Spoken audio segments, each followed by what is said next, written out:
Subbasement to your ears. This is the weekly meeting of the Queen City Improvement Bureau. Each week, the dedicated staff of the Bureau meet to file reports, make recommendations, and send things up to the 6th floor and survive on water that drips from the boiler pipes as we sleep on a bed of dot matrix printer paper. Maybe one day we'll escape from the subterranean heck that is this basement, but until that day, this is a family-friendly show, so I say heck. But until that day comes, this city is not going to improve itself. So here we stay, improving things. This meeting is now in session. Hey, how you doing? Oh, you know, I'm having a great time. Oh yeah? Yes. Why? I was just reminiscing on the good old days when Swiss Chalet ate my dessert. Remember that? You're never going to get over that, are you? I will never get over that. Yeah. Yes. All right. I'm done complaining about that. Okay, good. For at least the next few months. This happened a decade ago. I know. Yeah, I know. Do we even have a Swiss Chalet to eat your dessert anymore? No, we don't. They closed. They turned tail and ran from my wrath. Oh, I see. Never take a dessert from your mouth. They learned that the hard way. Precisely. A main course, sure. But a dessert, come on. Anyway. Yeah. How are you? That is the important question. I am just fine. Yeah, I am adequate. I'm not loving how damp and cold it is getting down here now. The nighter down here, it's getting pretty bad. Yes. I'll never forgive the HR guy who said, "Hey, I've got a cask of Amontillado down here. Do you guys want to see?" And we're like, "Oh, that sounds delicious." Yeah. And then they bricked us up down here. Yeah, and there was no cask. Yeah, that's liars. There was a vending machine. That was the thing that really hurt. There was a vending machine with sandwiches in it. Yeah. But no fine sherry. Yeah. Oh, well. We should do attendance. We should. Oh, you want me to do attendance? You are the master of it. I'm the best at attendance. You are. That's why they hired me. Yeah. Like, can you do this? I'm like, yes. They're like, it was the only thing on your CV too. Was it? It was just handwritten. I take attendance. Yeah. I wrote in fine penmanship. I am. No, not me, but you are. You're starts with a P. Yeah. Just Perry. No, not Perry. Paul. Is it Paul? Yeah. Is it Paul Deshane? Yeah, it's Paul Deshane. Do you know that? Remember when our guest on the live show Jody gave us heck because I was mispronouncing your last name? Yeah. I ran into her the other day, and she said, "I noticed you have not been mispronouncing the name anymore." Yeah. Yeah. Well, joke's on her. It's not my real last name. What? We'll talk later. All right. So you are definitely Paul Deshane. Yeah. I am definitely a Dan Morgan. Dan Morgan. Aiden Yeah. Morgan. Okay, great. Okay, we're both here. And we have I don't know if this counts as a guest. Well, you know what? I was just going to say, it's. Are you feeling warm? Are you feeling hot? Is it getting hot in here? It's feeling pretty hot in here. It's hot. And who could be here? Who could be here? Except for Hot Tintin himself, the mayor, Chad Bachynski. Welcome. Hey, thanks for having me. So is this our performance review? We've been waiting on one for about 9 years. Oh, wow. Yeah. I mean, I think at that point, why start now, right? Oh, well, thanks. that is what we were hoping to hear. Oh, it's like a weight is off my shoulders now. I thought we were fired for sure. Budget time, mayor comes down to the sub-basement, we're gone. No, I think you guys are good. Oh, thanks, Mayor. You're good. Okay. Thanks, Mayor. You bet. So, thanks for coming down. It is a very hectic time, I assume, for you right now. A little bit, yeah, a little bit hectic. Obviously, lots of budget conversations and that going on. So, yeah, busy time for sure. Yeah. Would you say that it's 15.69% more hectic than usual, or? That's probably exactly what I would say. Yeah, exactly. Well, before we get into that, number. How are things otherwise? Generally, are you regretting running for mayor yet? No, I'm not. But it's been interesting. Just a lot to learn. I think the biggest thing, and I guess the pressure that I put on myself is to learn as much as I can. So I can make informed decisions, to put it at a high level. And I think that's the responsibility of all of us on council. And so that's been the task for this year, is to learn as much as I can, and at the same time try and move forward, which is one of my biggest priorities, which is to really raise the positive sentiment around our city. And it's something that I felt very passionate about as somebody who's grown up in the city. I have 2 young kids. I want them to feel proud of their city. And so, it sounds like a high level kind of visionary thing, but that's really, I think it's important. I mean, it's even important when it comes to investment. If there's, good headlines about Regina out there, I believe that lends itself more to investment opportunities. Even when people see Regina as a place where residents are behind what's going on. So it's been lots of unexpected challenges, but it's been interesting. I think there's so many people that want the city to do well. That part of it is so incredibly motivating that I don't regret it at all. Okay, good. I'm sure by the end of this, though. That's right. Can we make you regret it? No. Yeah. One thing I'm curious about, when you were elected, I think a lot of people, they wanted to change from the status quo, from the way things have been going. And I'm wondering, sort of, what's been sort of one of the biggest surprises about being, about the position that you found? I'll start with, I think, the visibility. I mean, obviously, going through the campaign is putting yourself out there. But I think I guess to take a step back, I came from a place where I did not use social media. Like that's just not my thing. I wasn't taking pictures of my food, putting it out there. That wasn't my thing. And now, a year later, it's become one of the most important tools to try and get messaging out there. And so thankfully I have, an incredible small team with me that helps me manage that and helps me navigate how to effectively use those tools. But that's probably been one of the biggest learnings, and just to have the volume, the hundreds and hundreds of requests to meet with people, and trying to manage that and manage those expectations and my time in and amongst having a young family and trying to make sure that I'm not losing sight of that as well. So that's probably the biggest learning and challenge coming in is just to see the not so much the time commitment, but the time prioritization, I think. Yeah. How much of your time, what is your favorite part of the job, I guess? My favorite part by far is meeting people, especially people who genuinely want to see the city do well, and come in with solutions. But people who come in and say, "Hey, I want to do this thing.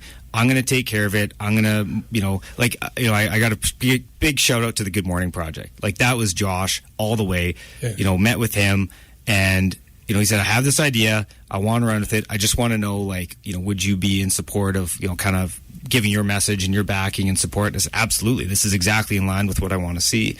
So things like that have been so rewarding. Just to be a part of that and see the community kind of rally behind. Can you tell us what the Good Morning Project is? Yeah, it's a simple concept. Is when you walk past people, it's so easy to just say good morning. And when you say good morning to somebody as you're walking past or see somebody, it's such an easy way. You see, somebody's tone change. It's just a positive thing to do. And that was Josh's idea. Is I think that if people just took that 2 seconds walking by someone on the street to say good morning, it can change the way we feel about the city. And now that's transformed into a movement where, we're seeing videos from residents in Regina on the daily where they're saying what I love about the city and where to check out in the city. And so it's really kind of organically evolving into something even more around our own, public sentiment. What about within the work itself? What is your favorite and least favorite committee? Did you say committee? Yeah. Oh, boy. Oh, what? Okay. Oh, that's interesting. Because you would have just come from finance, right? I did, yeah. So that's got to be your least favorite. No, you know what? Actually, I'm an engineer by trade, so that's a lot of numbers, and I like numbers. Okay. So, and I think that that committee is actually one of my favorites because of the work that both administration and the committee members have put forward. We have detailed reports at the right level that indicate the health of reserves and actuals, and bringing forward, ideas for, policy changes, investment changes, all these types of things that just put us in a competitive stance financially. So, yeah, actually, if you can tell, I'm pretty excited about numbers and that. So you're a nerd, is what you're saying. Oh, yeah. I mean, if you want to go down that rabbit hole, I'm sure I can give you other examples. But, yeah, absolutely. I think... I don't think I have a least favorite. I think there's just different. They're all different. Right? I think that's the thing that I like is the variety. Like I like to jump around, and kind of learn different areas and what that's all about. So I don't know. It'd be tough to pick a least favorite. I really enjoy that audit and finance group. I just think it's really tactical and it impacts the city directly. Yeah. Yeah. I see you dodged like answering what's your least favorite committee. Oh, yeah. Cemeteries? I don't, but why would that be at least? That's, I don't know. This is talking about dead people. And they don't meet that often. And are you even on that committee? That's not a committee as far as I know either. So, yeah. I may be thinking back like 15 years when it was. Was there actually one? I think there was, yeah. I think they met like once a year, yeah. Oh, wow. Yeah, not that. I was going to make a joke about what happened to that committee, but... No, go ahead. Please do. Actually, no. I can hear the joke in my head. Yeah. I think you were going to say it, right? Yeah, kind of. Yeah, they ended up in the cemetery. Something along those lines. Yeah. The only person you defend with that is Kenton DeYoung. So that's true. Well, I think they would meet every once a year and say, "Have the dead risen up?" No, okay, and then disband. Yeah. I had another question for you. There was this amazing photo of you on election night, because I haven't spoken to you about any of this since then. This amazing photo of you walking into a pub after the election, and there's this look on your face like, I can't believe I just won the election. Now, I know that this is like a point in time, and, that's probably not what the overall look of your face was. This was just that random second that they happened to catch. Did you get that printed out and put on because that was an awesome photograph. Funny enough, Thomas, my campaign manager and now chief of staff, he actually gave me a Christmas present that had a collage of photos and some news articles from the election, which was really cool and very, very thoughtful. And I believe that photo is on there. I think it was actually a Leader Post photo. And so, I actually do have that one framed. Funny enough, they say that.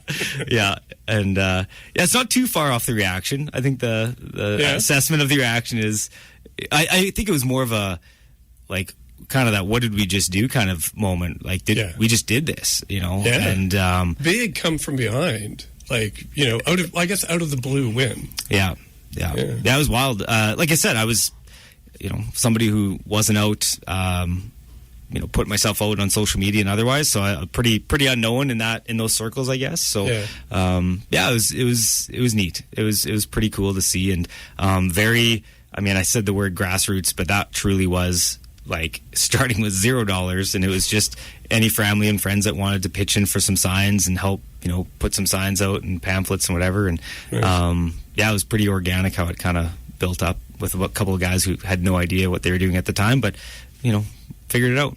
Right on. So we're on 91.3 FM, CJTR, AccessNow Community Radio. Apparently there is a winner in the 50-50 raffle at this point, so we don't have to promote it anymore, but I don't know who it is.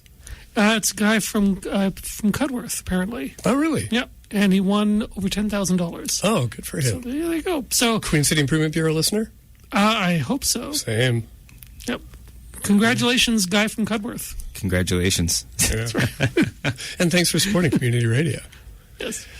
All right. But he's from Cudworth, so legally you don't have to actually congratulate him because he's not from Regina. Oh, but I want to, so congratulations. Nice. Yeah. As a citizen as opposed to a mayor. There you go. It's just a nice thing to say, Yeah. Jesse from Cudworth. That's right. Hey, Jesse, congrats, Jesse. There you go. All right. We should probably, because everybody wants to know what you have to say for yourself, Mayor Chad Bachynski. About the new season of Stranger Things. Yeah, I've heard bad things. It's not for Oh, really? I haven't started yet. Yeah.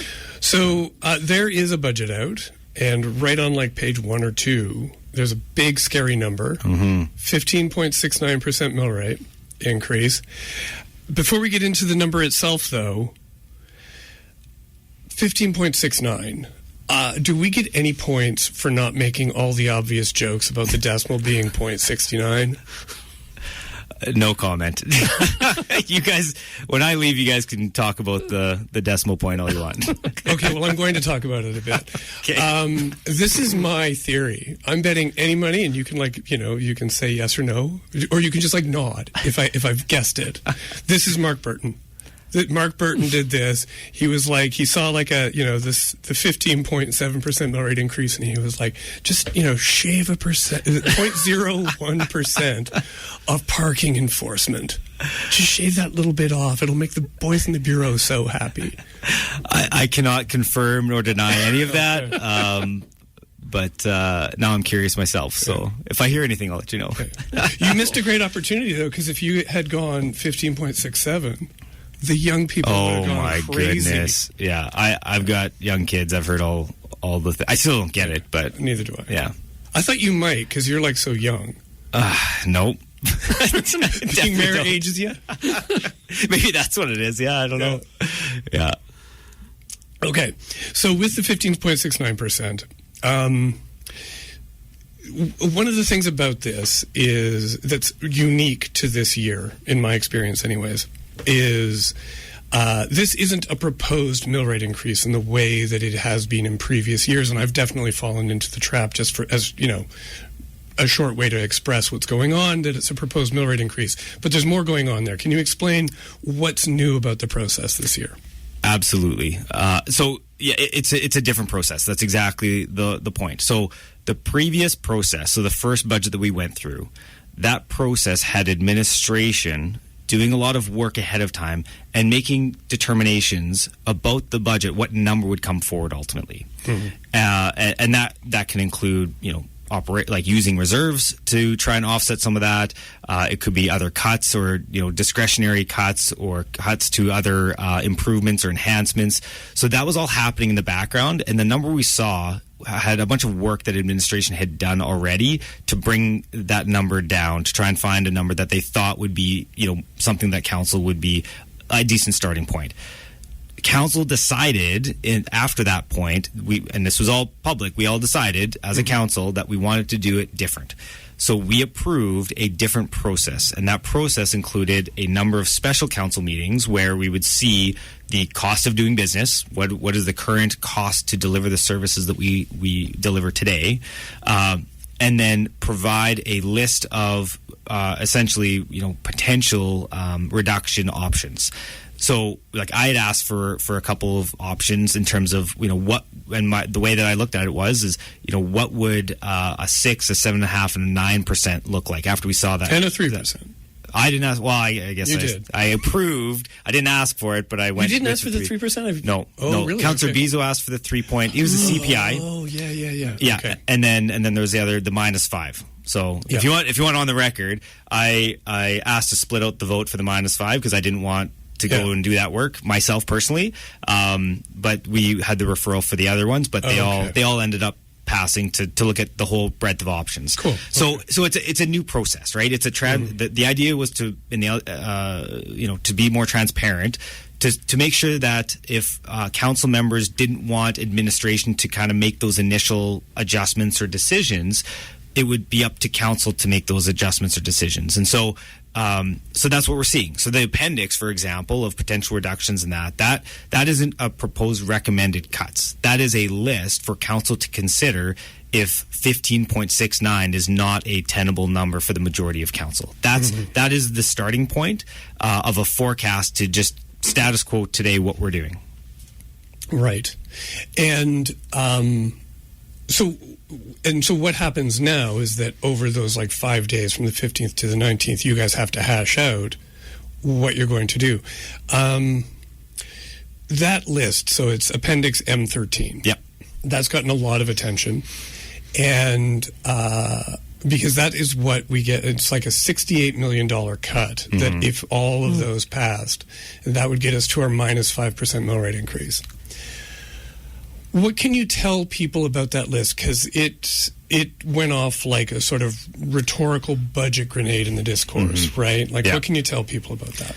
Yeah, what I can say, well, I guess from my perspective, when we went through this process, I personally didn't anticipate that we would be asking for a list with that deep of a dive into reducing like core services, right? Like -5 is, there's not $60 million worth of money hanging around City Hall. Like I've told people, I've been to every floor of City Hall. I've been to every facility that the city owns to meet with our employees, to understand how our services are delivered. We deliver over 60 services. It's complex. We have a big city with lots of services that we deliver every day that people rely on.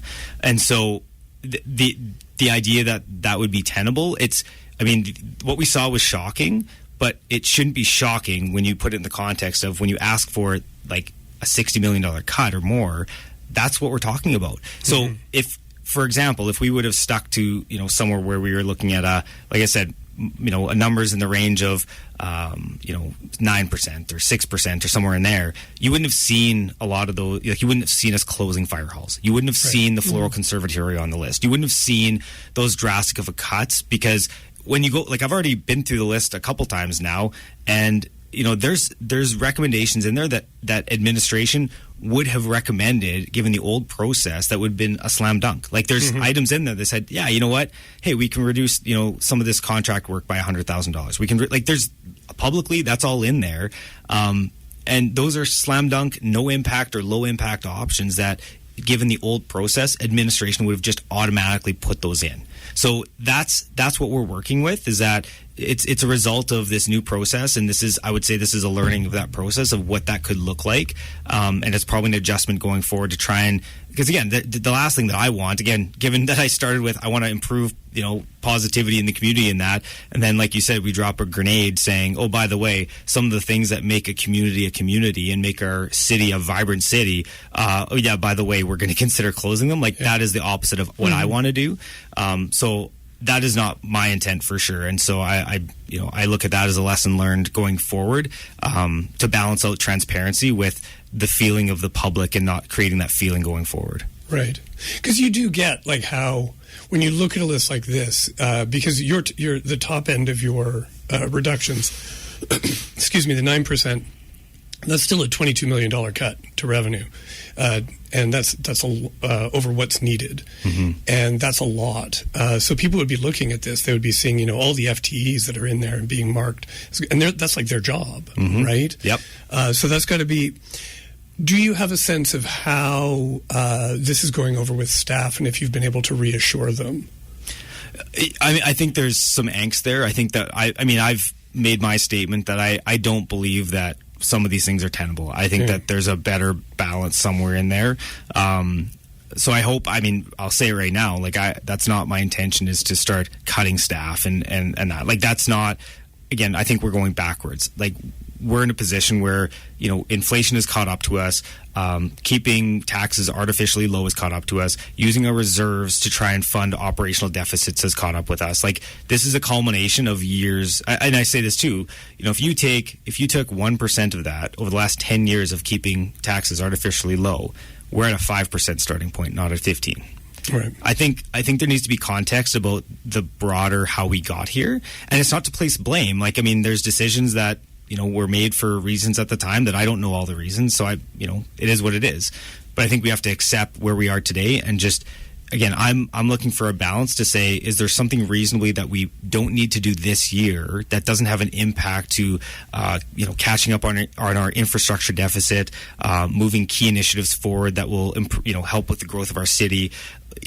Is there things that we can delay or just pause for this year alone, or a couple years, or whatever that looks like, just to try and smooth this out, to a reasonable extent. But I'm not interested in going with a zero, which means literally closing the things that make a city, like rinks, and stop, mowing our parks, and close down, don't open up our pools in the summer. Like, those are things that, at that point, you're not a city. Like I've said before, we could have the best paved roads in the country and nobody will live here because there's nothing to do. So we need to find the balance between, investing in that, what makes a city, and looking after that core infrastructure. That is important, and that's important to me, to make sure that foundation is there. I talk about Dewdney Avenue, and the pipes underground there were from 1913. Like that's a long time to take that risk of that failing. So we have to balance it. But I think investing now will be great for my kids and your kids, and we'll set them up for success. Cool. You're going to stick around because we got to go to innovative revenue tools. But do you have an innovative revenue tool, like a big surprise, a scoop on like some way for the city to make some extra money that we could go into commercials with? No, we. I was going to say. I was going to say that I'm sure you guys have some thoughts that you can send my way. But there's, I mean, what I'll say, and not to be a Debbie Downer on it, but there's no silver bullet. Like there's just not. So that being said, I think that there's other investment. I think other people will come with some creative options. But again, we have to be realistic. We have to level set what's realistically possible. Well, I have an innovative revenue tool for you. Is it a silver bullet? It is worth a lot? 100%. No, it isn't. That's actually a better idea than what I have. Damn it! How much is that worth? No, $63 million. One of the things that we've noticed is that with all this budget debate, there's a lot of heat off this debate because of the big cut. And so I'm thinking if we could find some way to use that heat, like the geothermal plant for the pool, if we could like tap into the heat that comes off of like a new budget process with a big mill rate increase, we could bring the mill rate increase down, which would actually be self-defeating because then we wouldn't have the heat from the mill rate increase. So every year you'd have to like come up with a bigger and bigger mill rate increase to bring the mill rate increase down. Brilliant. Yeah. I think that should happen. Yeah. Definitely. That's an idea. It's the most idea you've heard today. That's fair. Yeah. But you'll bring it up during, from like on the 15th to 19th, right? Yeah, I'll bring it to or at finance committee. Yeah, we'll find somewhere to bring it up. Yeah. Okay. Good. I don't know how publicly, but yeah, we'll figure out a way. I feel like I'm being brushed off. Sorry, Paul. All right, but on that note, we're going to go to the pre-recorded Innovative Revenue Tools.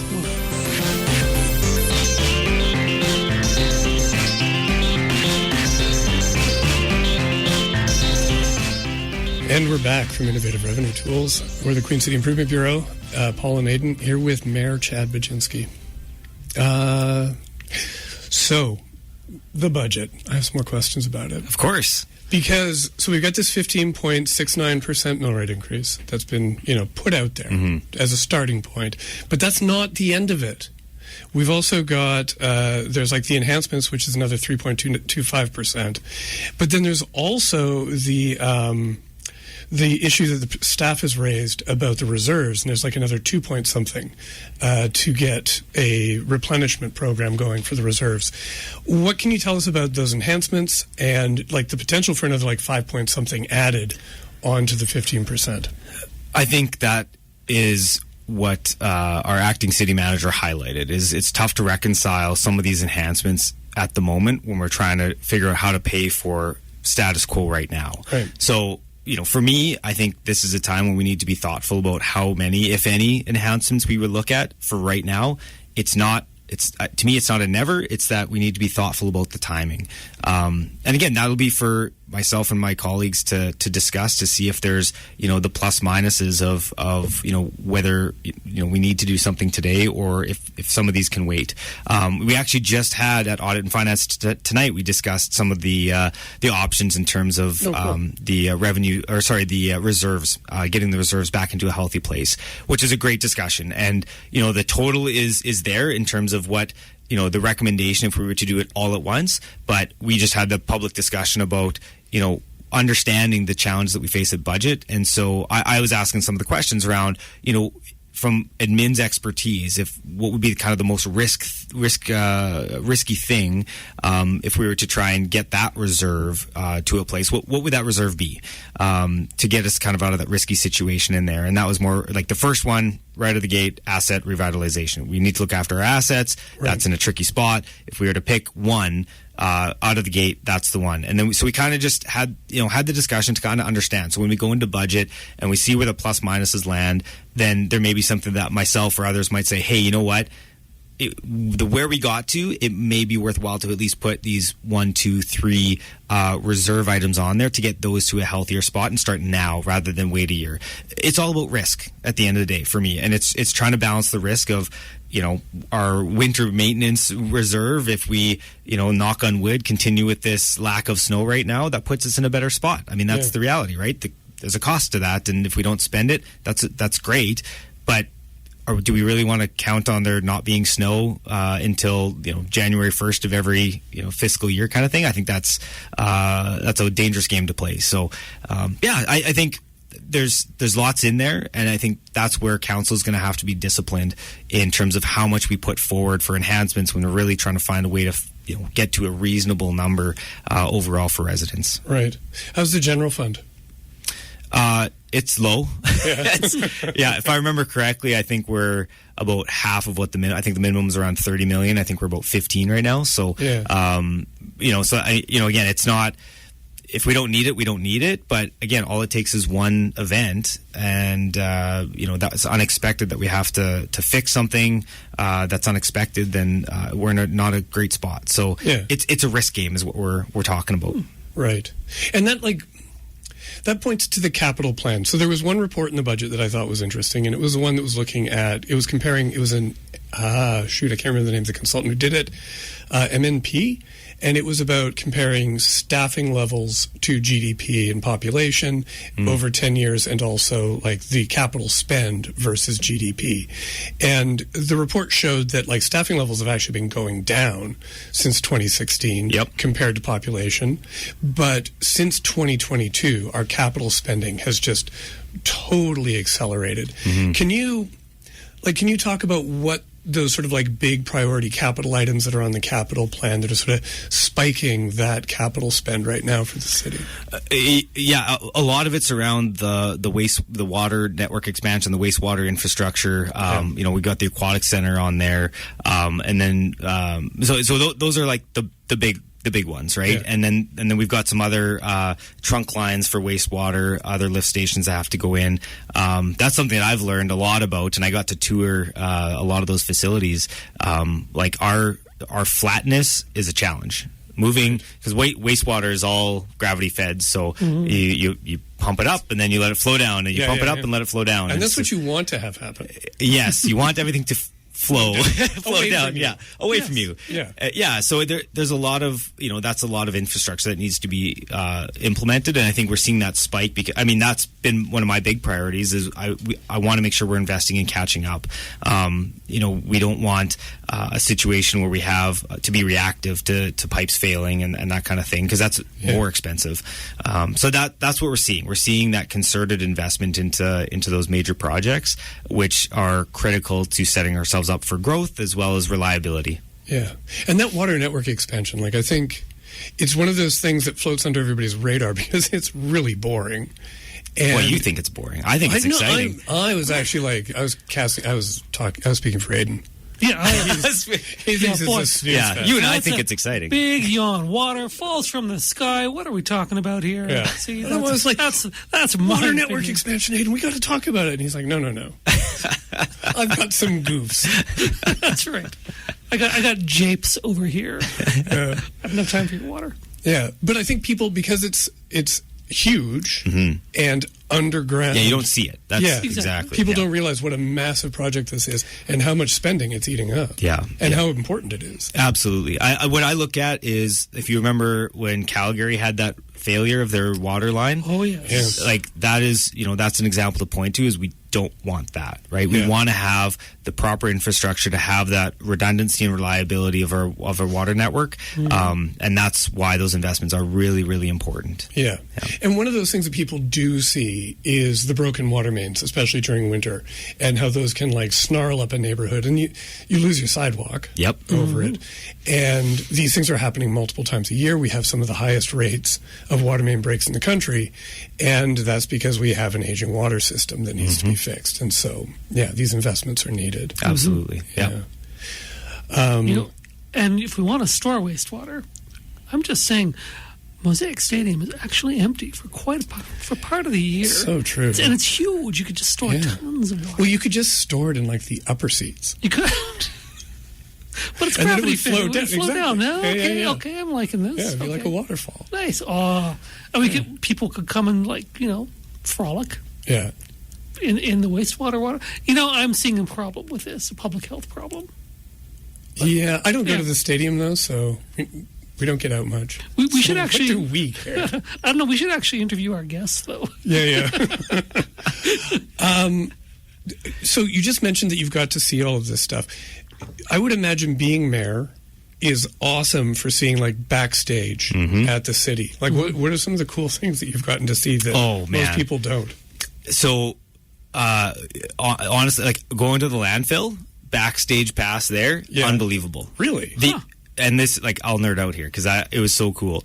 The engineering that goes into our landfill, the way they do it by cells, the way they collect any of the seepage in that to make sure that we're protecting the environment.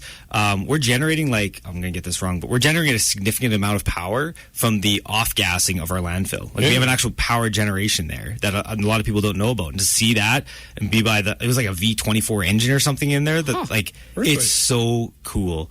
There's so much going on there that's just behind the scenes, and the folks working there are just so passionate about just operating that at a high efficiency and just making sure we're squeezing every year.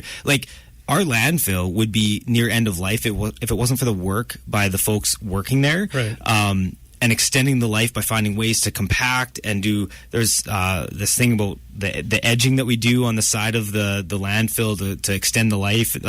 There was a whole bunch of work being done to make sure that we're doing everything we can to save money, to make sure that we're extending the life, and just the way that everybody was kind of working at that with the same goal in mind. It was super cool. I think it's the deepest part of the city is the McCarthy lift station. You're way down, and really? It flows down. It's one of the lowest points. I think it's the lowest point in the city, and then it pumps it up and then off to the treatment plant. So that was super, super cool. Public Works, awesome. All the equipment. I mean, that's my background. It's super cool seeing all the different work there. Parks and Rec, that area where it's got all of the work we do in equipment, shops to maintain equipment. We do a lot of innovative things at the city to actually keep our equipment running ourselves. Yeah. It's great. It's like you said, the backstage pass to be able to see what we do as a city. I think that's why I get pretty passionate about talking about all the different services that we deliver, because once you see the scale of the operation, we're a decent sized city. This isn't a small town we're talking about. This is a city with significant complex infrastructure to manage, and so it's great to see it, and it's great to understand the scale and relate that to the decisions that we make at council. Yeah, I went away once and I met some people from other places, and okay. This might be fiction, this might be true. Okay. You just have to go with it. It's okay. radio. And, I kind of came out like this country mouse feeling. And you talk to people about, I'm from Regina, Saskatchewan. You've never heard of it before. It's a really small city. And they're like, how many people are in it? And you're like, 249,000 people. And they're like, I come from a city of 40,000 people, or I come from a city of 75,000 people. That is not a small city. That's a really big city in, some places, right? And I mean, I know that we're kind of isolated and we don't have that metro around us, but at the same time, 249,000 people in the city that you have to build to support that is nothing to sniff at. Absolutely. Couldn't agree more. Yep. By the way, do you know currently the largest city in the world and its population? Care to take a guess? Shenzhen. No. Close. You're not too far off. Okay. Jakarta. Oh, really? And population of 42 million people. Wow. Wow. That's insane. Yeah. So what are you doing to get us to 42 million people? I can tell you what we're doing to get to 300,000 people. Yeah. And so that's a lot around a lot around that infrastructure. So first and foremost, the infrastructure to be able to unlock development, that's been a huge focus. And then from there, it's around policies around what that growth looks like. Actually, one of the great pieces of information that came out from the city was a new growth report. And it showed statistics on how quickly we're growing, the demographics of our growth, the different types of housing needs, which are diverse, the different types of housing that people are looking for. I think it's all those things that we kind of have to have those puzzle pieces in place to enable that growth to do it responsibly. Because and again, my math brain goes to as we grow, it needs to be a net benefit to the revenue of the city, so we have, so we can expend on the services that people expect, because we can't the city can't run a deficit. That's just legislatively. The province and the feds, they're allowed to run a deficit. The city can't. So we have to find a way to balance the revenue that we take in with what it costs to run all the services. Right. So coming up soon is we've got about 2.5 weeks until the budget process starts. That's going to be December 15th to 19th in Henry Baker Hall. There's going to be a lot of delegations. I suspect because of this 15.69% increase, you're going to have a lot of people who are objecting to that and what it's doing to the cost of living. You're also going to have a lot of people who are objecting to the list of cuts. How are you going to... Do you have a plan on how to navigate this? And do you have a plan if you go over 5 days? Yes and yes. Okay. Yeah. So the way that I plan to navigate this is really working out the details, new process, but likely to have some kind of a line in the sand to start with, and then so put something on the table right at the get-go. Do you mean a list of cuts? Or basically have a number to start with. I think that's, to me, and again, I'm kind of working this through with the clerk and seeing how this would look, and the bureau, and the bureau right now, where we're gonna flesh this all out. But again, just trying to find a way, because it would be challenging to just start kind of blank slate, and at that point we're kind of going to go line by line, and I think that there's enough kind of low to no impact line items listed publicly in that public appendix that we can find a starting point. And at least put something as a starting point. And then from there, every councillor can do the plus minuses on, cut, no cut on different initiatives, whether it's through the recommended or proposed reductions or the enhancements. So we just go systematically through at that point and put it on the table, a few pluses and minuses, vote on those, off to the next person. So I think that's the cadence that I see happening. And obviously we'll take in, that's where the delegations, both in person and written, my expectation is take those, categorize those, see where the sentiment is for people and what they want to make sure for sure we're not touching. And I think there's clearly that majority of councillors, regardless if they're in favor of seeing the -5, I think there's a lot on there that most, if not all, of council is just not interested in touching in terms of a cut. So I just want to put that out there. I think all of my colleagues really have most of those extreme ones kind of off their radar, to be honest. So I don't want to speak for them, but I think that's fair to say. But that's kind of the approach I'm thinking about. Obviously, I got to work that out with my colleagues and the clerk's office. But I think there's I do think that we're doing a lot of work on this process, and I do think that there's a way to navigate this in a productive way. We'll get to a balanced outcome. We're on 91.3 FM. CJTR AccessNow Community Radio. We're the Queen City Improvement Bureau speaking with Mayor Chad Bachynski. We actually have a question from a listener for you. Great. About this. Have you considered structuring the budget deliberations as an escape room? Wow. So you have to reach certain things and achieve certain things before you can unlock the door and get out of Henry Baker Hall. Oh boy!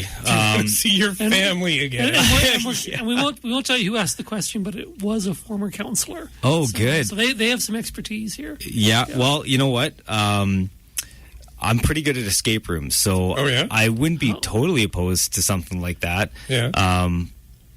But in fairness to my colleagues, I wouldn't want to have a competitive advantage to the budget deliberations in any way. So.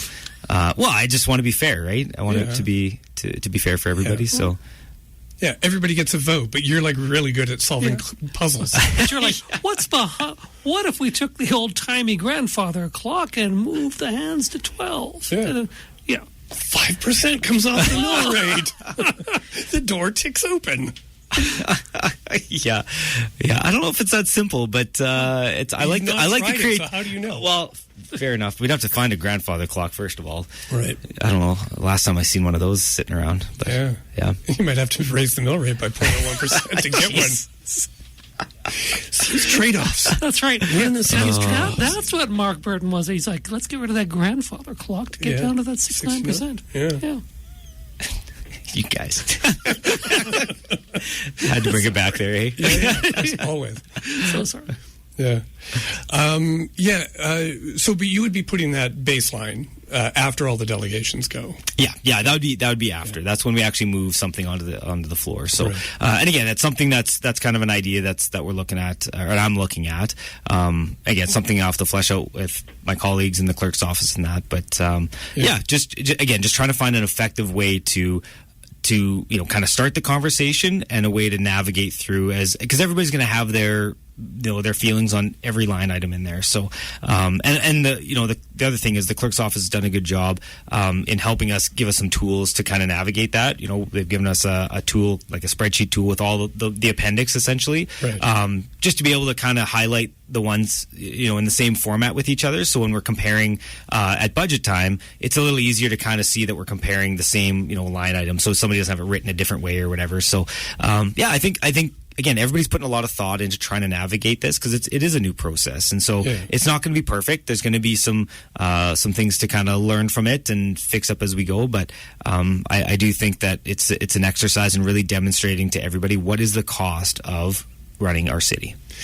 Do you think, now I know that you've talked about that you've seen some things in the list of cuts, and just like cutting in general, that you think are like low-hanging fruit that you could look at to bring that mill rate down. But do you worry a bit that you're going to make a similar mistake to what other councils have done? Because they've all done this. They've all brought the mill rate down. They've kind of made that demand of admin to bring the mill rate down before the budget started, and then they've shaved money off. And that's kind of why we're here. Like, how are you balancing that, and do you think you can thread that needle?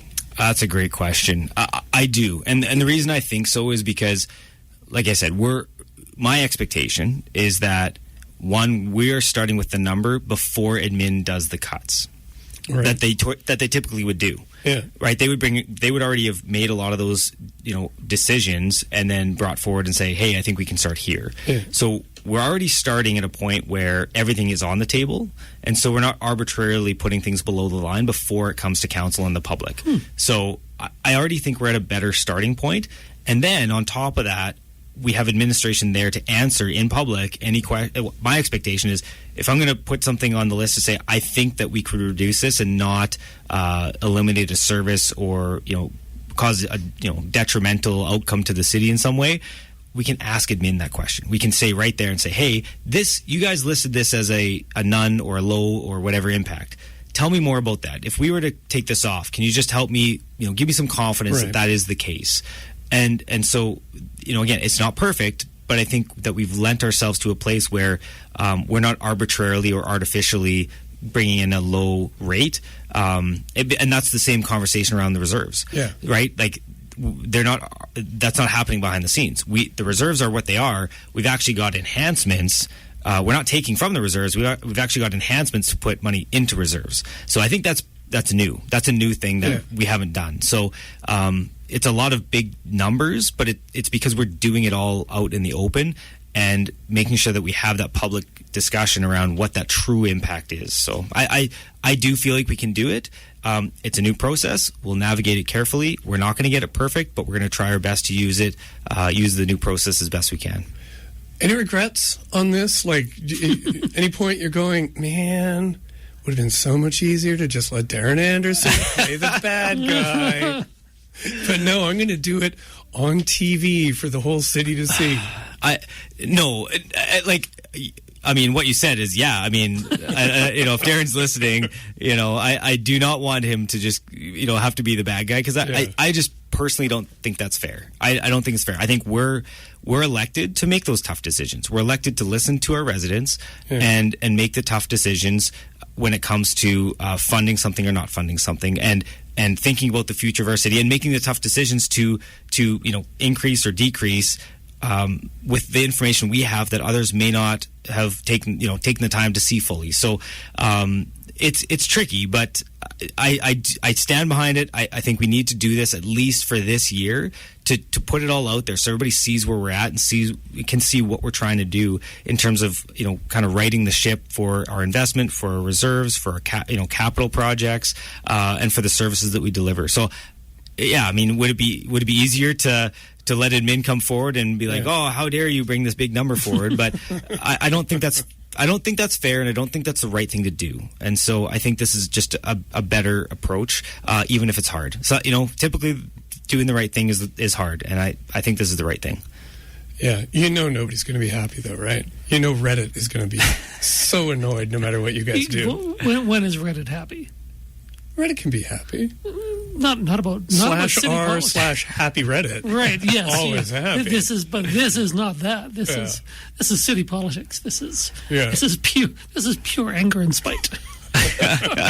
Well, I think it's fair that if the majority of residents are on either side, if it's too much or too little, if we find that balance where everybody's kind of happy and kind of not, I mean, that's probably, again, we're trying to do something that's fitting a city of 250,000 people. So we're not here to make everybody happy and that it's the exact perfect solution. We're trying to figure out what's the best balance and the best investment going forward for the city. So, yeah, it's not easy, but it's what we have to do. Okay, we are just about out of time. Can you give us a scoop? What is the first thing you're going to cut?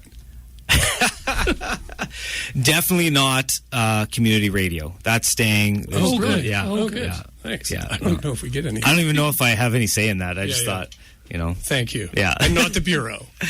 Yeah. Well, actually, I was going to say that we are willing to actually voluntarily give up one of our paychecks to help balance. Oh, wow. Thank you. Yeah, guys. we'll sign it over to you before you leave. Yeah. Perfect. Awesome. Yeah. Look forward to that. Okay. And also, we have some gifts for you. First of all, we got a couple buttons here from our live show. Oh, very nice. But more importantly, I have brought you. Now, this is a little bit beaten up, but it is the very last of our density Venn diagram poster about how cities are trade-offs. This was I think first invented by a guy named Brian Singh, but it's been posted a lot online by Brent Tadarin, who was involved in the city's OCP plans.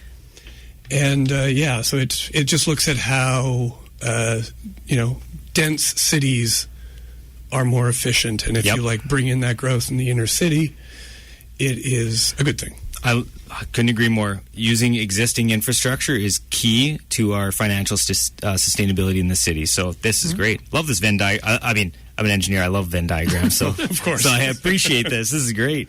Right on. Okay. Well, we're almost out of time. Do you have anything else coming up that isn't budget that you want people to know about? Light the lights. Right. Light the lights next Tuesday. Could be the last one. I note that's on the list. Are we getting those sea cans? You want something I'm not going to cut? I'm not going to cut Light the Lights. Okay. I can't. Cool. I will lobby hard for that one in council. Okay. So yeah, that's a community staple for sure. So, but Light the Lights, absolutely. Come to not the last Light the Lights next Tuesday. Okay. That's December 4th. Yeah, what's next Tuesday? What's the date? I have no idea. I should know this. That was the second. I should too. I think it's second. I think it's the second. Okay. Yeah. I'm terrible with dates, so trust the mayor on this. Well, I don't know. I'm not that great with dates either. I rely heavily on my calendar. Yeah, so it'll be great. It's a great community event, it's such a good time. Get to hang out with residents and have hot chocolate, and it's a great time to bring people together. So right on. Yeah. Cool. And do you have plans? Are you going to escape after the budget and go somewhere for holidays? Just not going anywhere, I don't think. Just take a little bit of time with family over the holidays, and should be nice. Pretty low key. Cool. All right. Well, thanks a lot for doing this. Thank you guys for having me. Absolutely. Yeah. Well, you're always welcome. Yeah. We'll find another time. Hop on by whenever you want. I can just crash. Is that cool? Just crash. Yeah. Sure. Okay, sounds good. All right. But it's that time, Aiden. Should I move to adjourn? Is that what we're hearing? You know what? If you were to move to adjourn, I would second that motion. Okay, let's make that hypothetical a real thing. Cool. Meeting is adjourned. You've been listening to the Queen City Improvement Bureau on 91.3 FM CJTR, AccessNow Community Radio, tuned into your community. Your hosts are Paul Deschênes and Aidan Morgan. Our guest today was and currently still is Mayor Chad Bachynski, Mayor of Regina. That's our city. What else? Music by Guidewire, a.k.a. Ryan Hill and Kim Fury. Coming up next, we got The Record Room, possibly music all on through the night.